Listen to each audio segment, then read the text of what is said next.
नाम सुमर ले सुकर्म कर ले, कौन जाने कल की, खबर नहीं एक पल की।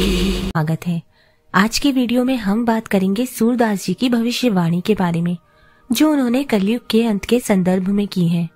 उन्होंने एक तरह से एक समय बताया है जब से विनाश लीला शुरू हो जाएगी, या हम इसे परिवर्तन का समय भी बोल सकते हैं।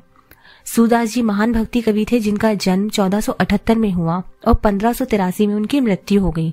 उनके जन्म और मृत्यु को लेकर विद्वानों में मतभेद है। आजकल हर तरफ उनकी लिखी एक कविता वायरल हो रही है, इसीलिए आज के वीडियो में हम उस कविता को डिकोड करेंगे। जब इस कविता पर रिसर्च की तो इसका सोर्स तो नहीं मालूम चला, लेकिन ये सूर पदावली से ली गई है, ऐसा मुझे कुछ आर्टिकल्स में देखने को मिला। इसकी शैली भी सूरदास जी की कविता से काफी मिलती है, इसीलिए इसे डिकोड करने का मैंने फैसला किया। सूरदास जी भविष्यवाणियां करते थे, इसका उल्लेख अमृतलाल नागर की खंजन नयन पुस्तक में मिलता है। उन्होंने सूरदास जी की सारी रचनाओं पर रिसर्च किया और ये पुस्तक लिखी है। चलिए तो फिर हम शुरू करते हैं।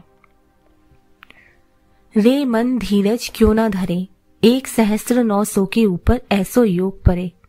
मतलब है 1900 के ऊपर, यानी 1900 के ऊपर। ये संवत 1900 के बाद की घटनाओं का वर्णन कर रहे हैं।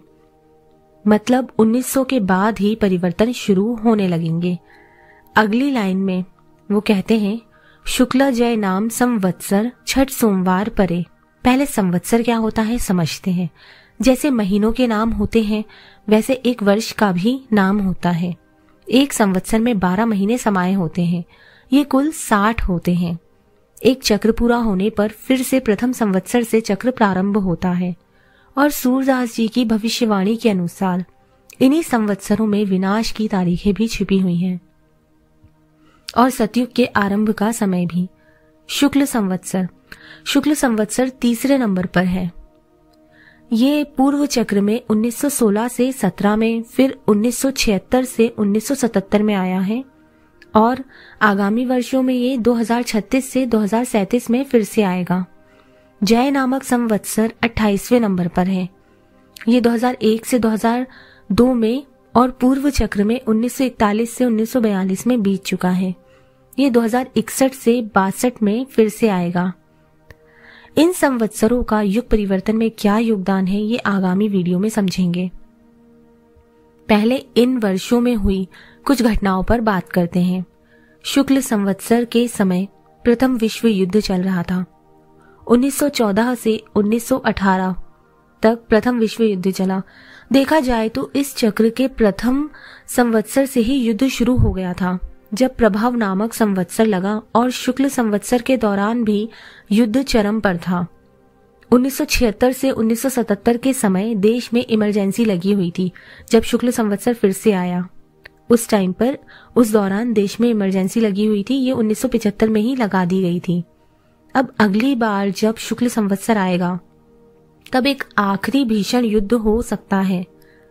हम ये समझें कि 1914 से ही कलयुग का 100 वर्ष का संध्यांश समाप्त हो, सतयुग का 400 वर्ष का संध्या काल शुरू हो गया, या फिर 1914 से कलयुग का 100 वर्ष का संध्यांश शुरू हुआ हो। दोनों में से जो भी हो, हम परिवर्तन के दौर में हैं। अब बात करते हैं जय नामक संवत्सर की। तो इस संवत्सर के दौरान पूर्व चक्र में 1941 से 42 के समय द्वितीय विश्व युद्ध चल रहा था, जो कि 1939 से शुरू होकर 1945 तक चला। हमारे देश में भी आजादी के लिए संघर्ष तेज हो चुका था।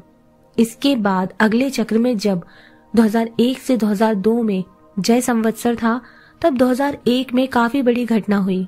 9/11 या 11 सितंबर 2001 का जो अमेरिका के वर्ल्ड ट्रेड सेंटर पर हमला हुआ, उसको हम इसमें रख सकते हैं, जिसमें लगभग 3000 लोग मारे गए। आतंकवादियों ने 4 विमान हाईजैक किए थे, जिसमें कि उन्होंने 2 विमान ले जाकर इमारत से टकरा दिए थे। उसके बाद 13 दिसंबर को 2001 के दिन भारत के संसद भवन दिल्ली में अटैक हुआ था।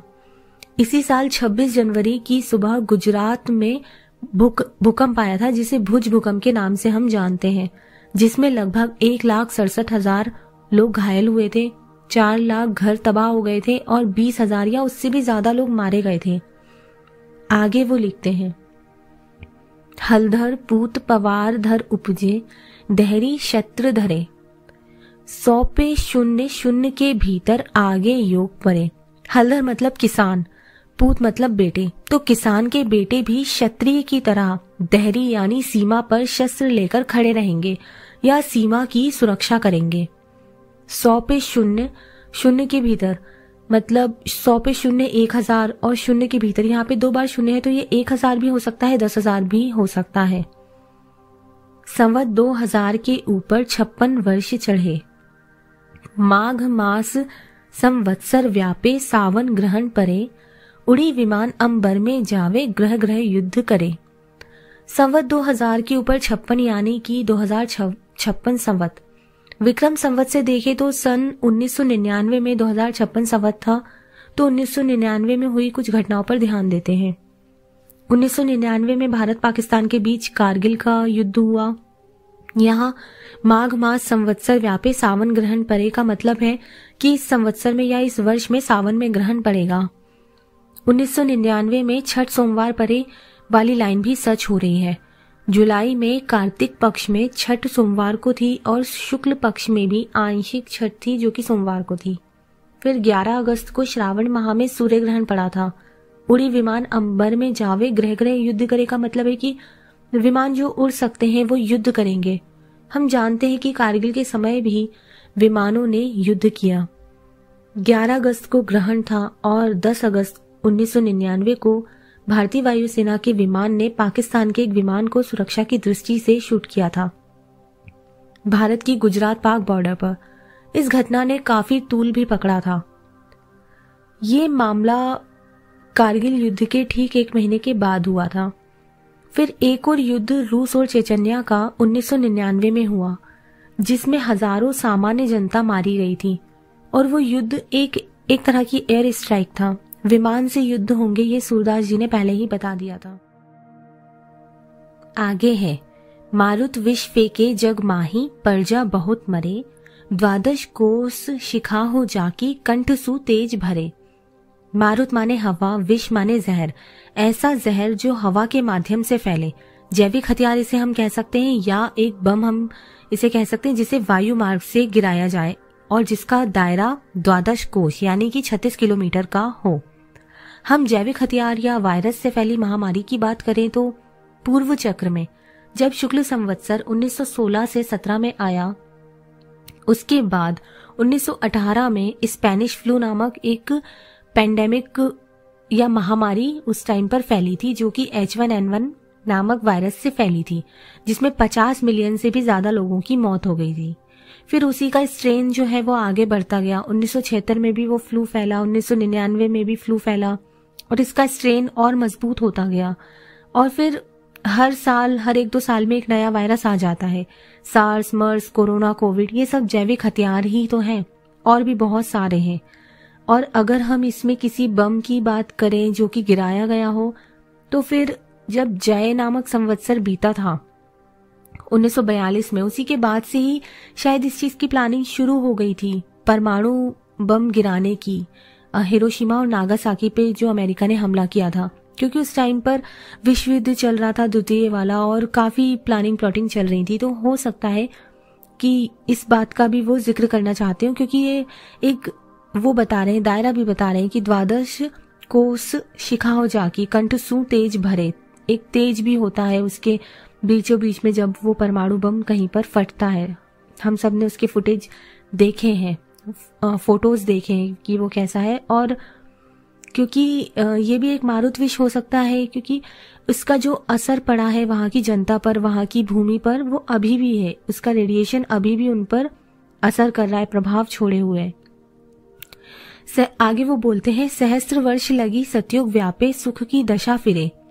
सूरदास जी जब ये भविष्यवाणी कर रहे थे तब वो गणना कर बता रहे हैं कि अभी भी सहस्त्र यानी कि 1000 वर्ष लगेंगे जब सतयुग अच्छे से व्याप्त हो जाएगा या स्थापित होगा और सुख की दशा फिर जाएगी।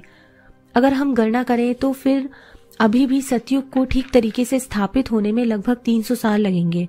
क्योंकि अगर हम मान के चलें कि सतयुग का संध्या काल चल रहा है जो कि 400 वर्ष का होता है और जिसके 100 साल बीत चुके हैं, 300 वर्ष रह गए तो 300 वर्ष, और यदि हम ये माने कि कलयुग का संध्यांश चल रहा है तो अभी तो सतयुग का संध्या काल भी आएगा। उसके पश्चात हो सकता है कि और पहले भी सतयुग अच्छे से व्याप्त होने लगे। उन्होंने एक एस्टिमेशन बताया है कि 1000 वर्ष लगेंगे फिर भी कि सतयुग अच्छे से व्याप्त होगा और सुख की दशा जो है वो फिर जाएगी, लोग आध्यात्मिक हो जाएंगे, लालच खत्म हो जाएगा, लोभ खत्म हो जाएगा, पाप खत्म हो जाएगा, बहुत सारी चीजें हो जाएंगी। तो सतयुग स्थापित होगा, उसमें समय तो लगेगा, लेकिन परिवर्तन शुरू हो चुका है और हम परिवर्तन के दौर में, हमें ये बात मानना चाहिए और हम उस परिवर्तन को महसूस भी कर रहे हैं। और संवत्सरों में यही बात छिपी हुई है, यही रहस्य छिपा है कि 3 चक्र में बड़ा परिवर्तन होगा जो कि 180 साल का पूरा होता है। तो 1914 से ही जो कि शुरू हो गया है, जिसके 100 साल 120 साल लगभग बीत चुके हैं, 104 या 100 साल से ऊपर बीत चुके हैं। इस कविता के जो 2 पद रह गए हैं उसको मैं अगले वीडियो में डिकोड करूंगी, क्योंकि